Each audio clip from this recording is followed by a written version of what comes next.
T20 world cup 2026 లో భారత్ జరిగే group దశ మ్యాచ్ కు పాకిస్తాన్ దూరంగా ఉండాలని నిర్ణయించుకోవటం క్రికెట్ ప్రపంచంలో తీవ్ర చర్చకు దారితీసింది. ఫిబ్రవరి 15న జరగాల్సిన ఈ హై వోల్టేజ్ మ్యాచ్ లో పాకిస్తాన్ ఆడటం లేదని ఆ దేశ ప్రభుత్వం అధికారికంగా ప్రకటించింది. అయితే పాకిస్తాన్ క్రికెట్ బోర్డు నుంచి మాత్రం అంతర్జాతీయ క్రికెట్ మండలికి ఇంకా అధికారికంగా చెప్పలేదు. ఏదేమైనా కూడా పాకిస్తాన్ ప్రభుత్వ నిర్ణయంపై భారత రాజకీయ క్రీడా వర్గాల్లో అసంతృప్తి వ్యక్తమవుతున్నాయి. మాజీ భారత క్రికెటర్ టీఎంసీ ఎంపీ కీర్తి ఆజాద్ పాకిస్తాన్ నిర్ణయాన్ని తీవ్రంగా విమర్శించారు. అయితే భారత్పై గెలవలేమన్న భయంతోని పాకిస్తాన్ మ్యాచ్ ఆడకుండా తప్పించుకుంటోంది. పరువు కాపాడుకోవడానికి ఈ నిర్ణయం తీసుకున్నారు. పాకిస్తాన్ లాంటి ఒక విఫల దేశం మనతో ఆడటానికి నిరాకరిస్తోందని ఎంపీ కీర్తి ఆజాద్ అన్నారు.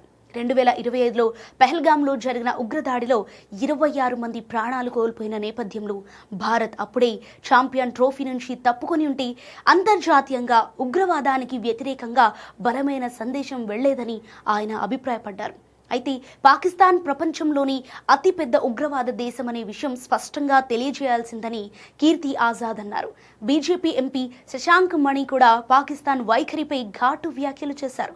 గెలవలేమని తెలిసినప్పుడు కొందరు మైదానం వదిలి పారిపోతారు. అలా పారిపోయే వారిని రన్ చూడంటారు. ఛాంపియన్షిప్ లో పాల్గొంటే వివక్ష లేకుండా ఆడాలి. సో ఆపరేషన్ సింధూర్ ఇతర యుద్ధాల్లో భారత్ ఎలా గెలిచిందో ఇక్కడ కూడా గెలిచేది మనమే. అందుకే పాకిస్తాన్ ఆడటానికి భయపడుతోంది అని ఎంపీ శశాంక్ చెప్పుకొచ్చారు. ఇక భారత్తో ఐసీసీ T20 వరల్డ్ కప్లలో పాకిస్తాన్ రికార్డు దారుణంగా ఉంది. ఇప్పటి వరకు ఇరు జట్లు 8 సార్లు తలపడక భారత్ 7 మ్యాచ్లో విజయం సాధించగా పాకిస్తాన్ మాత్రం ఒకసారి మాత్రమే గెలిచింది. సో ప్రెజెంట్ టీమిండియా అద్భుత ఫామ్లో అయితే ఉంది. న్యూజిలాండ్తో జరిగిన 5 మ్యాచ్ల T20 సిరీస్ను 4-1తో కైవసం చేసుకుని వరల్డ్ కప్కు సిద్ధమైంది.